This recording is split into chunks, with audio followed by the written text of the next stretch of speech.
Vivencias.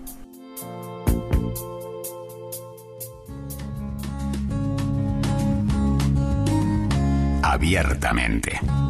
La columna de la psicóloga Gabriela Cuadro en Vivencias.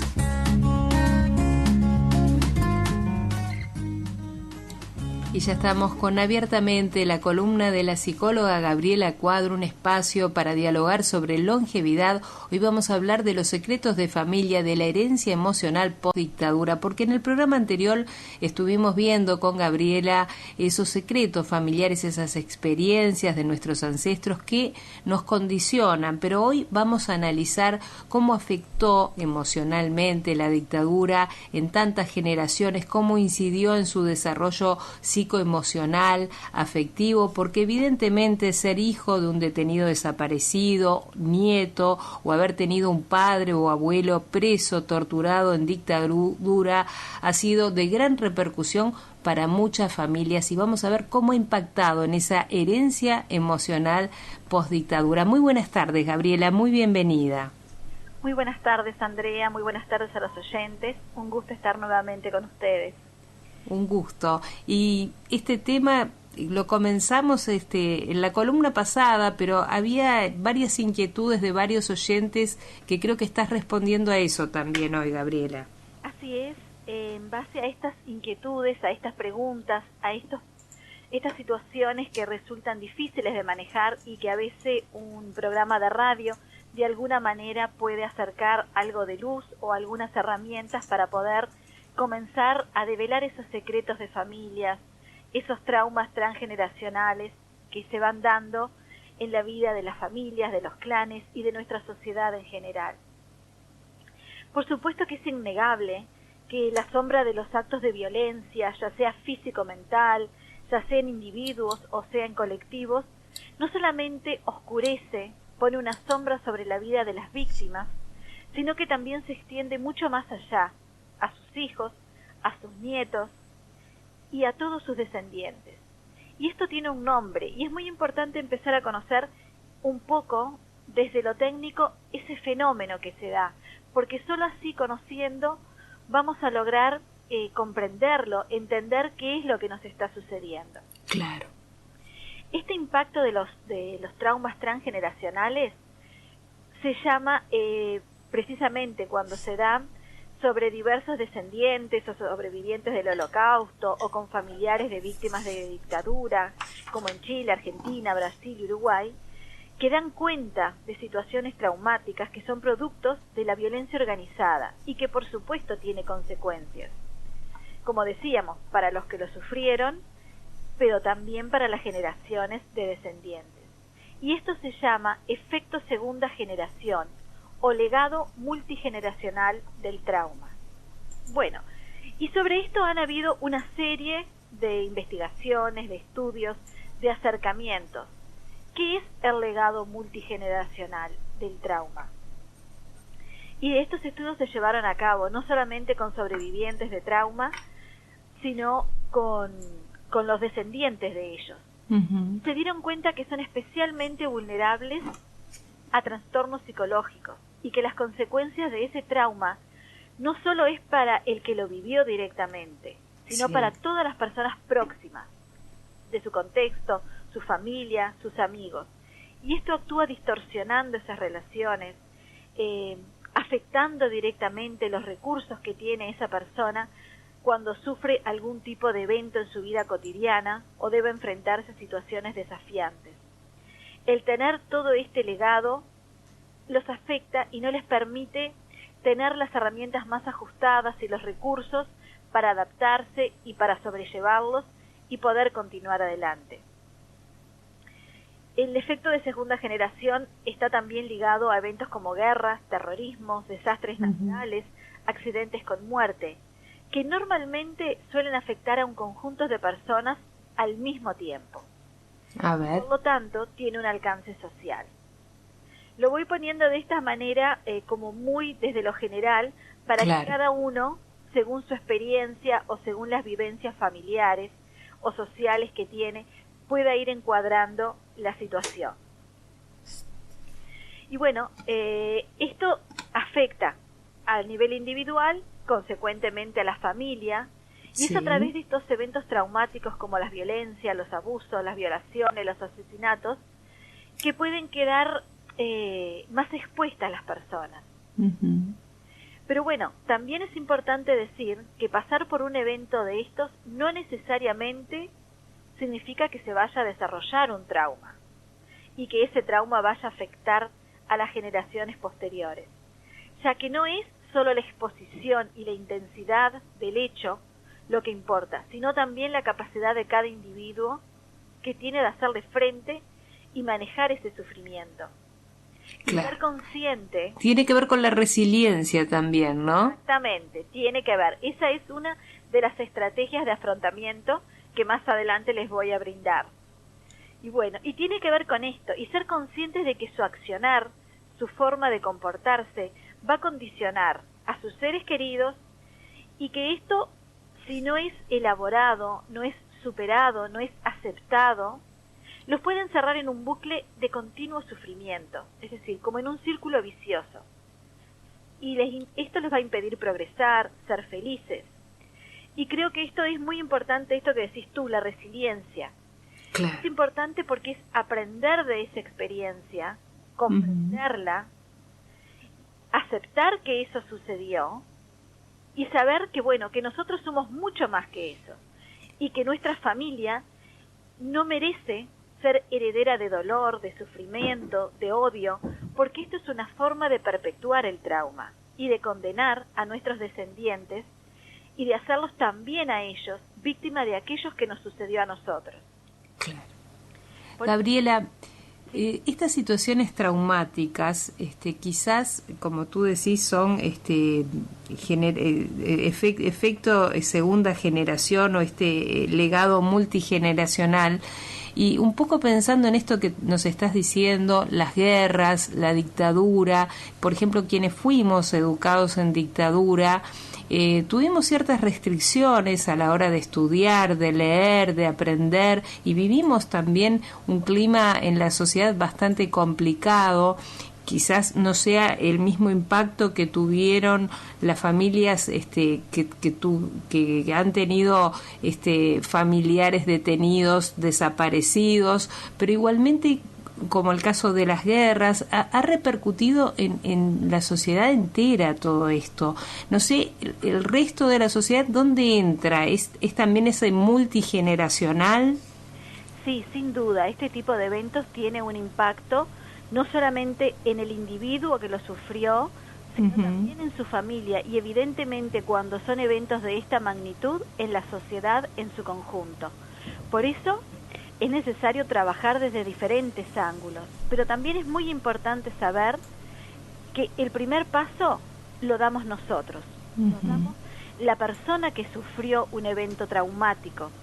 Y esto te digo, trabajo mucho, o he trabajado con muchos personas mayores que han transitado, que han sido o víctimas de estas situaciones, tanto en dictaduras como en otro tipo de eventos, como con familiares directos, hijos, y lo difícil que es, pero sobre todo para las personas mayores, ir cerrando su ciclo vital y darse cuenta cómo esto los ha afectado y los ha condicionado en su vida, cómo ha sido un determinante en su vida.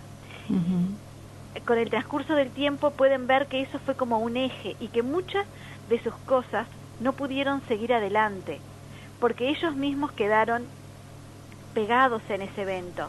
Frustrados, de alguna manera se vieron frustrados en su accionar producto de estos traumas o de estas situaciones traumáticas, ¿no? Su resiliencia no pudo aflorar, su resiliencia no se pudo manifestar y permitirles contextualizar, superar, aceptar y ser mucho más que ese evento. Y esa herencia de dolor y de sufrimiento también los afecta porque entienden que se sigue replicando de alguna manera ese evento del cual ellos fueron protagonistas. Por eso la importancia de ir sanando las heridas del alma. Si la persona que ha padecido un trauma importante lo trata y lo resuelve, no tiene por qué haber esa transmisión. Esto es muy importante y quiero dejarlo Sí, es muy interesante lo que estás diciendo. O sea que cuando hay un episodio traumático, cuanto antes se trate, mejor. Sin dudas, cuanto antes se trate, es mejor. Hay más posibilidades de superarlo, de procesarlo. Porque es importante esto de procesarlo. Procesarlo es todo, como lo dice, un proceso. Es que la persona entiende cuál es su rol en ese evento. Si es una víctima, cuáles fueron las situaciones. Que esa situación no va a determinar, no va a ser lo que marque su vida. Él tiene que elegir qué situaciones quiere que lo representen, por qué situaciones quiere que su familia lo recuerde, como una víctima o quiere que lo recuerde como un padre amoroso o como un profesional exitoso, lo que sea lo que él desee. Por eso es muy importante esto. Y no tiene por qué ser una herencia su trauma.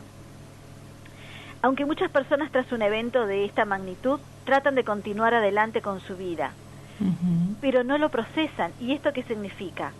Que se mantiene el dolor, la rabia, la ansiedad, tienen frustración y dificultades en manejar el estrés que le produce. Y esto generalmente se traduce en la forma en cómo se relaciona con los demás y sobre todo con su familia directa, con su núcleo más interno. Y aquí hay 3 grandes enemigos. A ver. Y estos 3 grandes enemigos son el silencio, el secreto y la incapacidad de ser resilientes, como tú lo decías. Si se mantienen en silencio, si no hablan de lo que sucedió, ya sea con un profesional, con un amigo, con la familia, se mantiene esto en secreto, esto toma otros relieves, otro tamaño. ¿Por qué? Porque es cuando lo reprimen y lo niegan, esto se transmite, ese dolor, eso no hablado. Claro. El poder verbalizarlo y contar qué precedió esa situación traumática, cómo fue que llegó, a los descendientes les permite entender el contexto de los sucesos y así no tener fantasías e ideas que pueden ser mucho más tóxicas y traumáticas que la propia realidad, que el propio evento en sí. Claro. Como siempre decimos, si no miramos abajo de la cama no sabemos qué tan grande es el monstruo. Tal cual, Gabriela. ¿Sabés que tengo algunos mensajes para compartir? ¿Te parece que los vayamos leyendo? Sí, claro que sí. Gabriel nos dice, muy interesante el tema que hoy toca Gabriela, es algo de que se debe hablar y no porque hayan pasado tantos años o cuántos se deben tapar, es algo que pasó y nos marcó a muchas familias desafortunadamente. La felicito a Andrea y Gabriela por tratar temas tan importantes y nos manda saludos Gabriel. Gracias, Gabriel. Excelente. Tiene mucha razón Gabriel en lo que dice porque así es.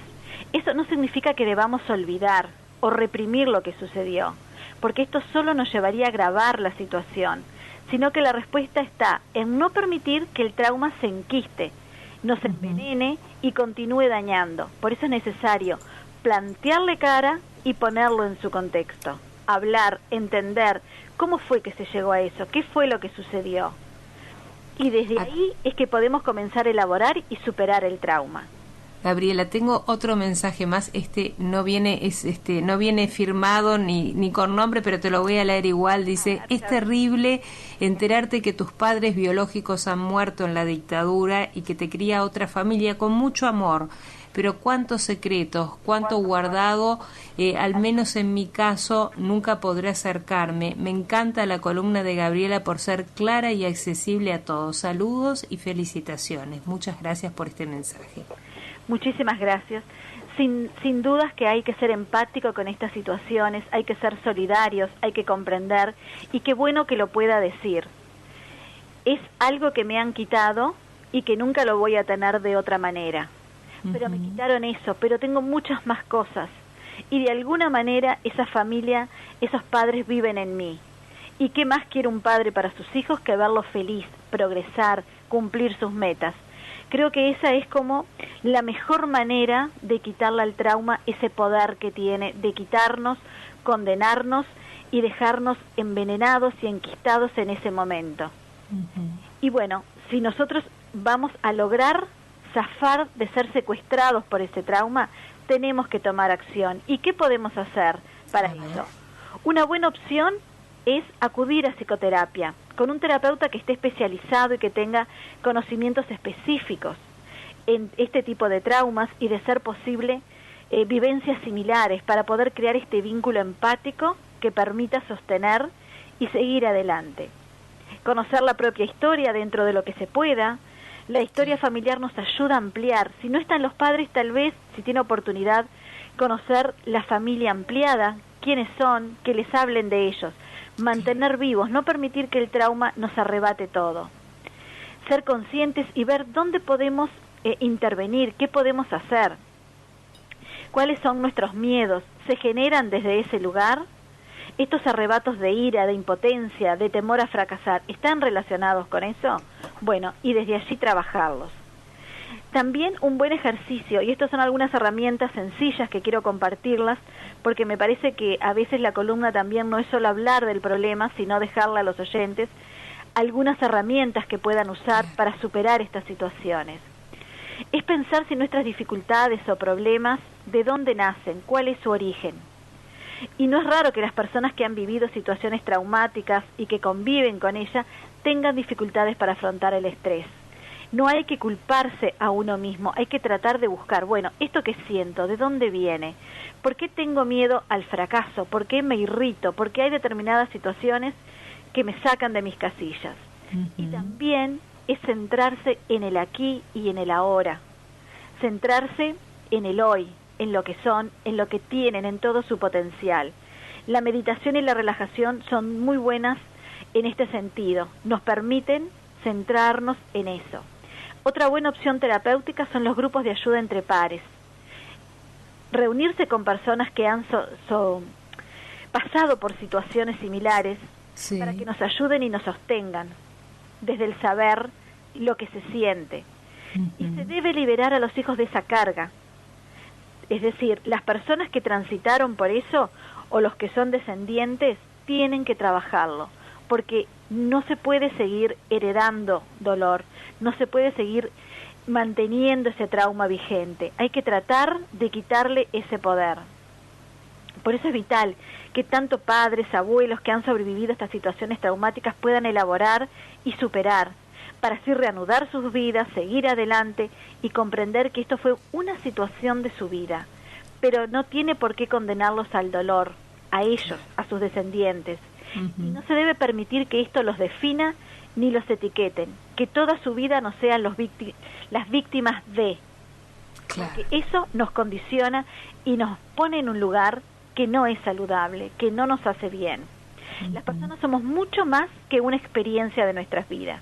Y no debemos permitir que ese trauma secuestre toda nuestra vida y la de nuestras familias.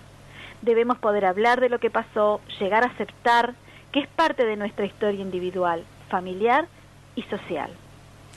Gabriela, ha sido un inmenso gusto como todos los miércoles. Bueno, nos vamos, creo que toda la audiencia con deberes para hacer, muy interesante como siempre, y nos reencontramos el próximo miércoles. Muchísimas gracias. Muchas gracias, Andrea. Un gusto, saludos a los oyentes. Muchísimas gracias. Hacemos una breve pausa y luego de la pausa continuamos aquí en Vivencias por Radio Nacional.